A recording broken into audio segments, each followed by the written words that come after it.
ونتوكل عليه ونعوذ بالله من شرور أنفسنا ومن سيئات أعمالنا من يهد الله فلا مضل له ومن يضلله فلا هادي له ونشهد أن لا إله إلا الله وحده لا شريك له ونشهد أن سيدنا ومولانا محمدا عبده ورسوله بالهدى ودين الحق أرسله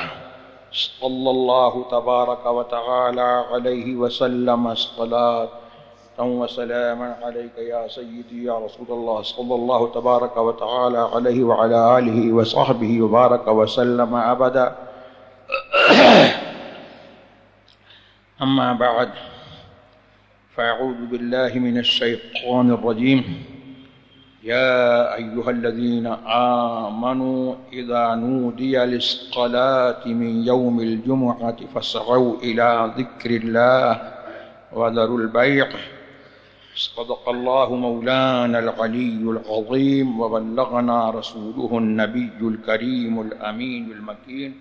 ونحن على ذلك لمن الشاهدين والشاكرين والحمد لله رب العالمين. إن الله وملائكته يصلون على النبي يا أيها الذين آمنوا صلوا عليه وسلموا تسليما. اللهم صل على سيدنا ومولانا محمدا عبده ورسوله. اللهم صل على سيدنا ومولانا محمد وعلى آله وصحبه وبارك وسلم. اللہ کی سرتاب قدم شان ہیں یہ، اور انسان نہیں انسان وہ انسان ہیں یہ. قرآن تو ایمان بتاتا ہے انہیں، ایمان یہ کہتا ہے میری جان ہیں یہ ہے مسلک اعلیٰ حضرت. اور مسلک اعلیٰ حضرت یہ بھی ہے کہ اسلام کی جو یادیں ہیں ان کو قائم رکھا جائے. کچھ لوگ اسلام کا نام لیتے ہیں اور انہوں نے اپنا ایک موومنٹ چلایا ہے کہ اسلام کی جو یادیں ہیں ان کو قائم نہ رکھا جائے بلکہ ان کو مٹایا جائے. لیکن مسلک اعلیٰ حضرت جس کا آج اہل سنت والجماعت نعرہ لگاتے ہیں اور پتہ نہیں کہ کس نے ان کو یہ نعرہ دیا. اگر آپ اس کو ڈھونڈنے جائیں گے کہ مسلک اعلیٰ حضرت کا نعرہ دینے والا کون ہے تو اس کا پتہ نہیں لگے گا. لیکن ہاں اگر آپ دل سے پوچھیں گے تو آپ کا دل جو ہے وہ یہ بتائے گا کہ مسلک اعلیٰ حضرت کا نعرہ دل میں کسی نے ڈال دیا، اور پہلے دل نے مسلک اعلیٰ حضرت کا نعرہ لگایا. اور ایک دل کی بات نہیں ہے، ہندوستان میں رہنے والے، پاکستان میں رہنے والے اور ہندوستان و پاکستان کے باہر تمام اہل سنت والجماعت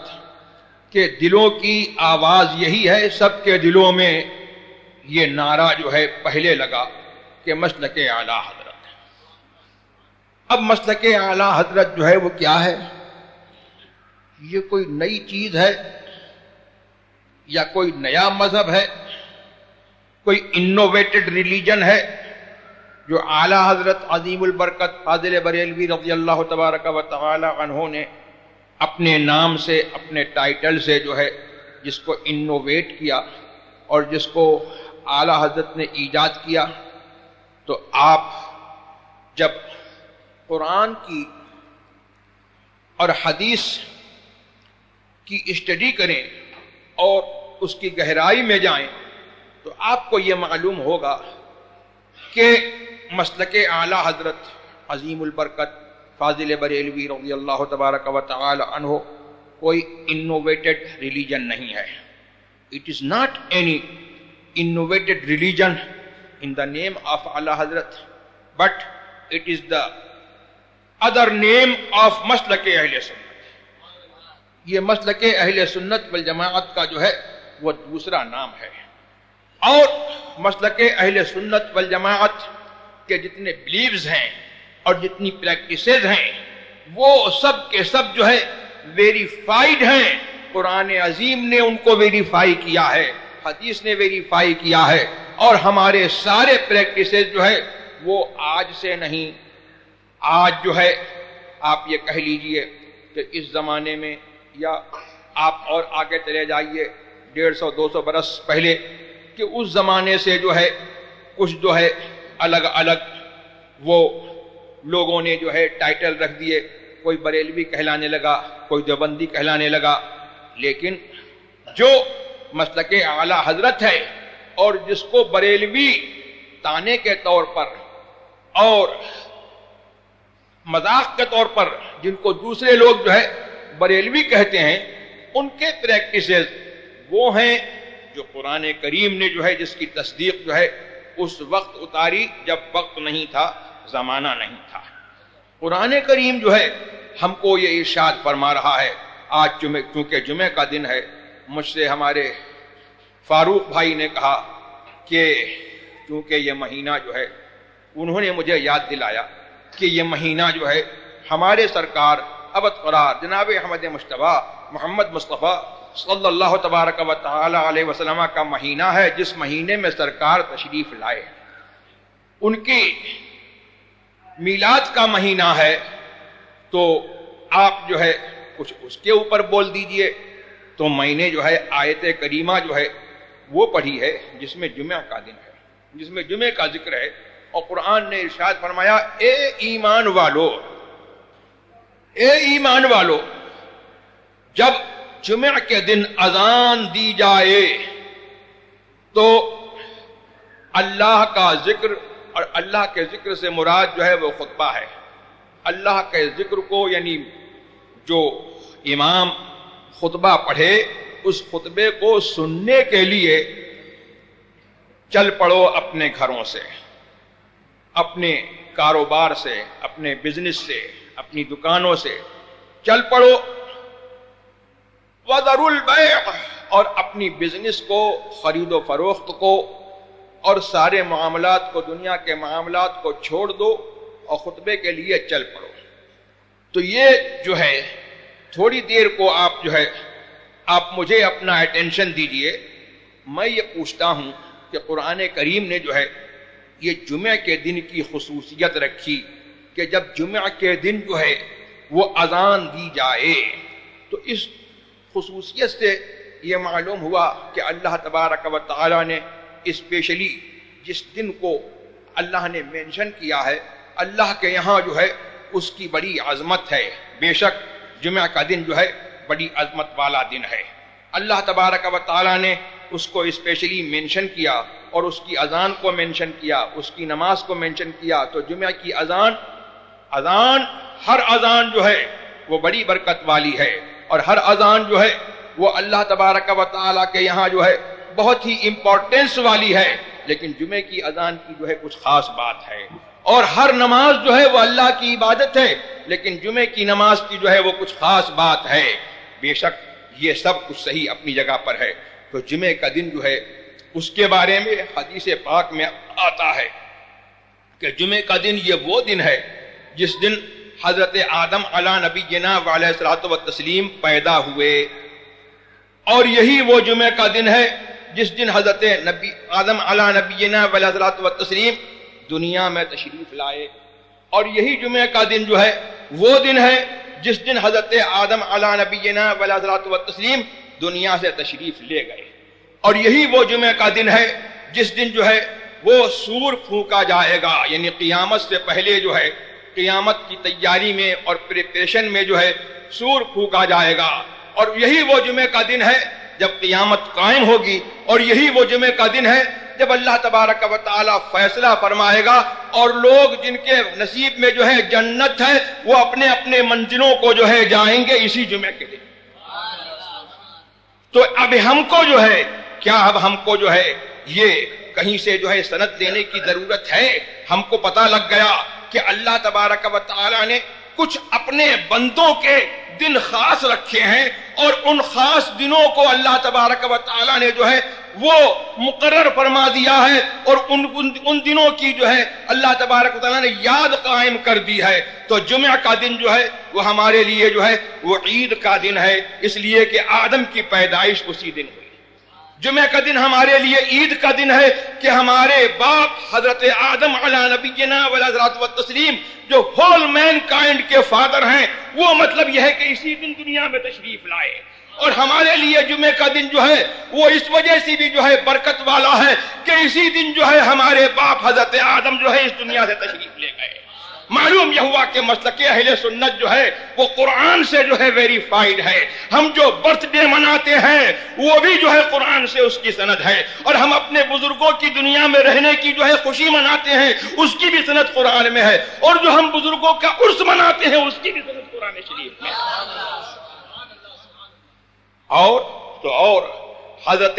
یہ جو ہے صرف یہی نہیں ہے کہ یہ جمعہ کا دن جو ہے ہمارے حضرت آدم علی نبینا وعلیہ الصلوۃ والتسلیم کی پیدائش کی یاد ہے۔ بخاری شریف میں ہے کہ یہودیوں نے کہا کہ سبحان اللہ، یہودیوں نے حضرت عمر رضی اللہ تبارک و تعالی عنہ سے کہا کہ اے مسلمانوں، تمہارے قرآن میں جو ہے اللہ تبارک و تعالی نے ایک آیت جو ہے وہ ایسی اتاری ہے کہ اگر ہم یہودیوں پر اترتی تو اس دن کو ہم عید کا دن بنا لیتے۔ تو حضرت عمر رضی اللہ تبارک و تعالی عنہ نے فرمایا کہ مجھے معلوم ہے کہ وہ کون سی آیت ہے اور وہ کس دن اتری ہے، اور ہم نے اس دن کو جو ہے بے شک جو ہے عید کا دن قرار دے لیا ہے۔ فرماتے ہیں کہ مجھے معلوم ہے اور میں دیکھ رہا ہوں کہ وہ آیت میرے سرکار پر اتری جس دن جو ہے حج الوداع تھا، اور آخری حج حضور نے اپنی عمر شریف کا آخری حج فرمایا تھا۔ آپ اپنی جو ہے سواری پر جو ہے سوار تھے اور عرفات کے میدان میں تھے کہ وہ آیت کریمہ اتری، الیوم اکملت لکم دینکم واتممت علیکم نعمتی ورضیت لکم الاسلام دینا۔ آج میں نے تمہارے لیے جو ہے تمہارے دین کو جو ہے مکمل کر دیا، اور میں نے تمہارے اوپر اپنا احسان جو ہے پورا کر دیا، اور میں نے تمہارے لیے جو ہے خاص جو ہے اسلام کو جو ہے دین پسند کیا ہے۔ کوئی اور دین مجھے جو ہے پسند نہیں ہے، اسلام کا دین جو ہے دین اسلام جو ہے مجھے پسند ہے، وہ تمہارے لیے میں نے پسند کیا ہے۔ کہتے ہیں کہ ہم نے جو ہے اس دن کو جو ہے عید کا دن بنایا ہے، تو اس دن سے جو ہے سرکار کی یاد بھی وابستہ ہے کہ سرکار پر جو ہے وہ آیت کریمہ اتری، اس لیے جو ہے ہم جو ہے سرکار کے اوپر جو ہے یہ آیت کریمہ اس دن اتری تو ہم اس دن کی جو ہے یاد مناتے ہیں، اور یہ دن جو ہے ہمارے لیے عید کا دن ہے۔ تو جب سرکار پر جو ہے آیت کریمہ اتری، جب حضور دنیا میں تھے تو وہ عید کا دن ہوا، تو جس دن سرکار جو ہے دنیا میں تشریف لائے وہ عید کا دن نہیں ہوگا ہمارے۔ اس سے پتہ لگا کہ الحمدللہ اہل سنت والجماعت کا جو مذہب ہے اور جس کو مسلک اعلیٰ حضرت کہا جاتا ہے، یہ جو ہے وہ قرآن کریم سے جو ہے اس کی سند موجود ہے، اور قرآن کریم میں جو ہے تمام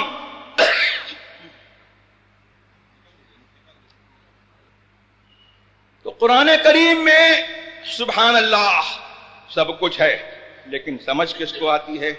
سمجھ اس کو آتی ہے جو محمد کا وسیلہ لے کر کے صلی اللہ تعالی علیہ وسلم قرآن کریم پڑھتا ہے، اس کو قرآن کی سمجھ آتی ہے، اور جو محمد الرسول اللہ کا وسیلہ لے کر کے قرآن کریم نہیں پڑھتا تو وہ صرف جو ہے لفظ کو پڑھتا ہے، سامنے اس کے لفظ ہے لیکن اس کا معنی وہ نہیں سمجھ سکتا ہے۔ تو قرآن کی فہم بھی جو ہے وہ اہل سنت کے خاص ہے، اور قرآن پر ایمان بھی جو ہے وہ اہل سنت ہی کو کے ساتھ خاص ہے۔ ہم پورے قرآن پر ایمان رکھتے ہیں، اور ہم جو ہے قرآن کریم کی تھوڑی سی جو ہے فہم جو ہے قرآن کریم کے پورے معانی کی فہم اور اس کے جو ہے اندر کتنی گہرائی ہے اس کی جو ہے ہم ناپ لیں اور اس کو ہم میجر کر لیں، یہ ہمارے بس کی بات نہیں ہے۔ اللہ تبارک و تعالیٰ نے جس پر قرآن اتارا ہے اس کو جو ہے ان کے معانی کا جو ہے علم عطا فرمایا ہے، لیکن ان کے صدقے میں جو ہے اللہ تبارک و تعالیٰ نے ہمارے ائمہ کو، امام اعظم ابو حنیفہ کو، امام شافعی کو، امام مالک کو، امام احمد بن حنبل رضی اللہ تبارک و تعالی عنہم اجمعین کو، ان ائمہ کو جو ہے قرآن کی فہم عطا کی، اور ان کے صدقے میں جو ہے اللہ تبارک و تعالی نے ہم مقلدین کو بھی جو ہے تھوڑی سی جو ہے فہم عطا کی ہے،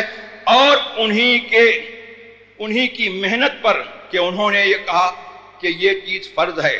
یہ واجب ہے، انہوں نے جو شریعت کے اصول جو ہے مقرر کیے اور جو شریعت کے فروع مقرر کیے، اسی کے اوپر جو ہے یہ غیر مقلد جو ہے بہت بڑے عالم بنے بیٹھے ہوئے ہیں، ورنہ ان کے پاس جو ہے وہ کچھ نہیں ہے۔ اگر وہ مقرر نہیں کرتے کہ فرض کیا ہے، واجب کیا ہے، تو خدا کی قسم جو ہے نہ ہم فرض جانتے، نہ ہم واجب جانتے، نہ ہم قرآن کے احکام سمجھ سکتے تھے، اور صحیح طور پر جو ہے ہم نماز بھی نہیں پڑھ سکتے تھے۔ یہ انہی کا جو ہے کرم ہے اور انہی کی دین ہے اور انہی کا وسیلہ ہے کہ آج جو ہے الحمدللہ ہم اپنی نمازیں جو ہے وہ صحیح طور پر پڑھ رہے ہیں، اور ہماری عبادتیں جو ہیں وہ صحیح طور پر ہو رہی ہیں، اور ہمیں اللہ تبارک و تعالیٰ کے احکام جو ہے وہ معلوم ہو رہے ہیں۔ تو یہ مسلک اہل سنت والجماعت جو ہے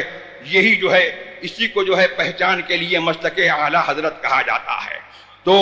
سبحان اللہ، حضور نبی کریم سرور عالم صلی اللہ تبارک و تعالی علیہ وسلم کا میلاد جو ہے جو سنی مناتے ہیں، قرآن میں اس کی سند موجود ہے، اور کب سے موجود ہے؟ جب یہ بریلی نہیں تھا، دیوبند نہیں تھا، اور جب زمانہ نہیں تھا، اللہ تبارک و تعالی نے ہماری سند جو ہے اس وقت اتاری۔ معلوم یہ ہوا کہ زمانہ پیدا ہونے کے بعد جو ہے قرآن کریم نے جو ہے پہلے سے جو ہے لکھ دیا کہ جو بریلی والے کریں گے وہی جو ہے میرا پسندیدہ جو ہے دین ہوگا،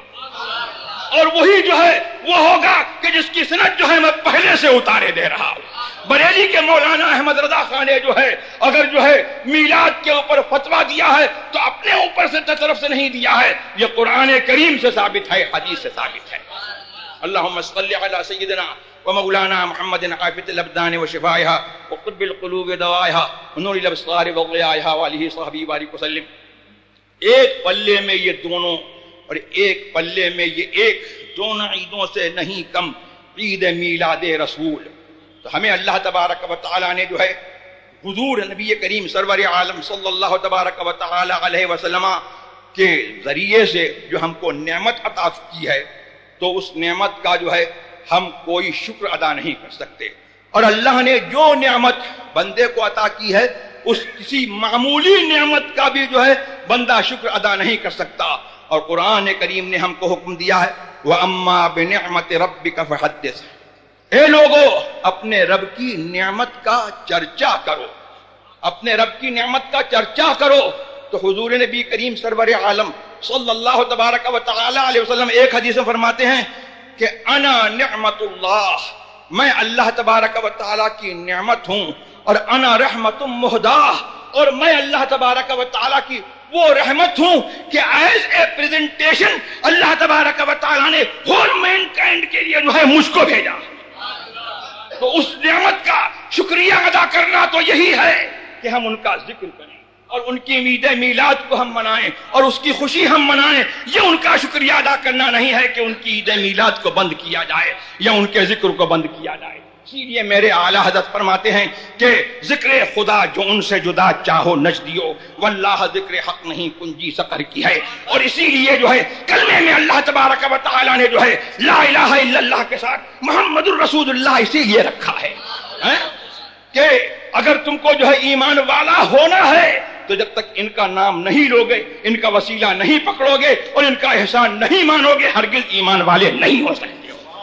اللہم صلی علی سیدنا ومولانا محمد عافیۃ الابدان وشفائها وقطب القلوب ودوائها ونور الابصار وضیائها آلہ صحبہ بارک وسلم۔ تو یہ تو بھائی عید میلاد کا مہینہ ہے، آپ اپنی پہچان کو قائم رکھیے، اور اس عید میلاد کے مہینے کو منانے کا جو ہے اصل فائدہ یہ ہے کہ جو مسلک اور جو دین محمد الرسول اللہ صلی اللہ تبارک و تعالی علیہ وسلم لے کر کے آئے، اس مسلک کو خوب پہچان کر کے جو ہے اس پر آپ سختی سے قائم ہوں۔ اللہ تبارک و تعالیٰ نے جو ہے ہم کو ایمان دیا، اور یہ اس کا کرم ہے کہ اللہ تبارک و تعالیٰ نے ہم کو تجدید ایمان کو نیا کرنے کے، ایمان کو تازہ کرنے کے ایک نہیں بے شمار موقع عطا فرمائے ہیں۔ ہاں، تو اللہ تبارک و تعالیٰ نے اپنے خاص بندوں کی یاد کا جو موقع ہے وہ اسی لیے عطا فرمایا ہے کہ ان کی یاد ہو، تو اس یاد کے بہانے سے اور اس یاد کے ذریعے سے جو ہے اللہ کی یاد ہو، محمد کی یاد ہو صلی اللہ تعالی علیہ وسلم، اور سنیوں کا ایمان جو ہے وہ تازہ ہو۔ میں نہیں کہتا ہوں، حدیث پاک میں ہے کہ ان من عبادی اللهم صل على سيدنا ومولانا محمد عافية الابدان شفاها طب القلوب دواها ونور الابصار وضياها عليه صحيح وآله وسلم۔ اللہ تبارک وتعالی فرماتا ہے، حدیث قدسی میں سرکار روایت فرماتے ہیں کہ ان اولیائی من عبادی واحبائی من خلقی الذین یذکرون بذکری واذکر بذکرہم، میرے اولیاء، میرے بندوں میں میرے دوست وہ ہیں، اور میرے پیارے میری مخلوق میں وہ ہیں کہ جن کی یاد سے میری یاد وابستہ ہے، کہ میری یاد کے ساتھ جو ہے ان کی یاد ہوتی ہے، اور اور جب میری یاد ہوتی ہے تو ان کی یاد ہوتی ہے، اور جب ان کی یاد ہوتی ہے تو میری یاد ہوتی ہے۔ تو عید میلاد منانا جو ہے یہ عین جو ہے قرآن کے منشا کے مطابق ہے، قرآن کے حکم کے مطابق ہے، اور قرآن کریم نے جو ہے اس کی سند جو ہے ایک جگہ نہیں کئی جگہ پر اللہ نے جو ہے اس کی سند اتاری ہے۔ اسی لیے تو قرآن کریم نے جو ہے اللہ تبارک و تعالیٰ نے کسی چیز کا احسان جو ہے ہم پر نہیں جتایا، وہ چاہتا تو احسان جتاتا کہ ہم نے تم کو کھانے کے لیے دیا، ہم نے تم کو پینے کے لیے دیا، ہم نے تمہارے دو آنکھیں بنائیں، ہم نے تمہارے جو ہے ہاتھ بنائے، ہم نے تم کو انسان بنایا، لیکن جو ہے اتنی اہمیت کے ساتھ جو ہے کسی چیز کا احسان جو ہے اللہ نے نہیں جتایا۔ خاص احسان جو ہے جتایا ہے تو محمد الرسول اللہ کی بعثت سے اور ان کے آنے کی کا احسان جتایا ہے کہ وہ دنیا میں تشریف لائے ہیں، تو قرآن فرما رہا ہے کہ یہ میرا احسان ہے، میں نے ان کو بھیجا ہے، میرے احسان کو مت بھولو۔ لقد من اللہ علی المؤمنین اذ بعث فیہم رسولا یتلو علیہم آیاتہ ویزکیہم ویعلمہم الکتاب والحکمہ وان کانوا من قبل لفی ضلال مبین۔ اللہ نے بہت بڑا احسان کیا، کن پر؟ اہل سنت پر، ایمان والوں پر، اعلیٰ حضرت والوں پر، مومنوں پر، بے ایمانوں کی بات نہیں ہے۔ اسی لیے اللہ نے فرمایا علی المؤمنین۔ کیا جو ہے حضور تشریف لائے تو کیا کافر کے لیے احسان نہیں ہے؟ ہندو کے لیے احسان نہیں ہے؟ حضور تشریف لائے تو کیا عیسائی کے لیے احسان نہیں ہے؟ لیکن اللہ نے جو ہے یہ خاص جو ہے مینشن کیوں کیا مومنین کو؟ یہ اس لیے کہ مومن کا جو ہے ایمان کا تقاضا یہ ہے کہ وہ احسان کو مانے، احسان مانے۔ اس لیے قرآن نے فرمایا کہ مومنوں پر اللہ نے جو ہے یہ احسان فرمایا ہے کہ ان پر جو ہے اللہ نے وہ ان کے اندر اللہ نے جو ہے وہ رسول بھیجا، یتلو علیہم آیاتہ، جو ان کے اوپر اللہ کی آیتیں تلاوت کرتا ہے، ویزکیہم، ان کا رسول وہ ہے جو کچھ نہیں کر سکتا، کچھ نہیں دے سکتا، لیکن قرآن نے جس کو رسول اپوائنٹ کیا ہے وہ فرما رہا ہے کہ ہم نے اس رسول کو جو ہے ایسا بنا کر کے بھیجا ہے کہ ہم نے جو ہے جب ان کو جو ہے بھیجا تھا تو لوگوں کے دل گندے تھے، لوگ گندے تھے، وہ تشریف لایا تو ان کو ستھرا کر دیا۔ ستھرا ہونا، ستھرا کرنا جو ہے وہ اسی کا کام ہے، قیامت تک جو ستھرا ہو رہا ہے، جو ستھرا ہوگا، اور قیامت تک جو ہے ستھرا ہوتا رہے گا۔ مصطفیٰ جو ہے دھوتے رہیں گے، ستھرا کرتے رہیں گے، اور ستھرا ہونے والے جو ہے ہوتے رہیں گے۔ وَيُزَكِّيهِمْ وَيُعَلِّمُهُمُ الْكِتَابَ وَالْحِكْمَةَ۔ وہابی کا رسول وہ ہے کہ جو کچھ نہیں جانتا، لیکن قرآن جو ہے جس کو رسول اپوائنٹ کر رہا ہے فرما رہا ہے کہ ہم نے ان کو اس لیے بھیجا ہے کہ یہ انجانوں کو جو ہے علم کی دولت سے مالا مال کریں، کتاب و حکمت کے جو ہے جو علوم ان کو سکھاتا ہے، ان کو کتاب و حکمت کے علوم سکھاتا ہے۔ وَإِن كَانُوا مِن قَبْلُ لَفِي ضَلَالٍ مُبِينٍ، اور اس سے پہلے جو ہے وہ کھلی گمراہی میں تھے، وہ تشریف لایا تو عالم یہ ہوا کہ یہ بت پوچھتے تھے، اب بت گر جو ہے وہ بت پرست جو ہے بت شکن ہو گئے، اور اب یہ تشریف لایا تو سبحان اللہ یہ جو ہے وہ دوسروں کے کی عبادت کرتے تھے، یہ اللہ والے ہو گئے، یہ اللہ سے قریب ہو گئے، اور وہ تشریف لایا تو اللہ اکبر یہ ان پڑھ تھے، کچھ نہیں جانتے تھے، وہ تشریف لایا تو ان کے جو ہے سینے جو ہے علوم و معارف کے گنجینے بن گئے، اور وہ تشریف لایا تو سبحان اللہ یہ اندھے تھے تو بینا ہو گئے، وہ تشریف لایا تو کچھ نہیں جانتے تو جاننے لگے، اور وہ تشریف لایا تو سبحان اللہ جو ہے یہ گندے تھے تو پاک ہو گئے۔ اسی لیے تو میرے اعلیٰ حضرت فرماتے ہیں کہ سب چمک والے اجلوں میں چمکا کیے اور اندھے شیشوں میں چمکا ہمارا نبی۔ تو آپ کی جو ہے یہ ڈیوٹی ہے کہ آپ سنی ہیں، اس میلاد کے موقع پر اپنی سنیت کی حفاظت کیجیے، اور مسلک اعلیٰ حضرت کو آپ یہ سمجھیے کہ مسلک اعلیٰ حضرت کوئی دوسرا دین نہیں ہے، یہ مسلک اہل سنت ہی کا دوسرا نام ہے، اور سنی آپس میں سنی مل کر کے رہیں، سنی متحد رہیں، یہی قرآن کی تعلیم ہے، یہی حدیث کی تعلیم ہے، اور یہی اعلیٰ حضرت کی تعلیم ہے، اور یہی جو ہے وہ میلاد کو اور بزرگوں کی یاد کو منانے کا اصل فائدہ ہے۔ وآخر دعوانا الحمدللہ رب العالمین۔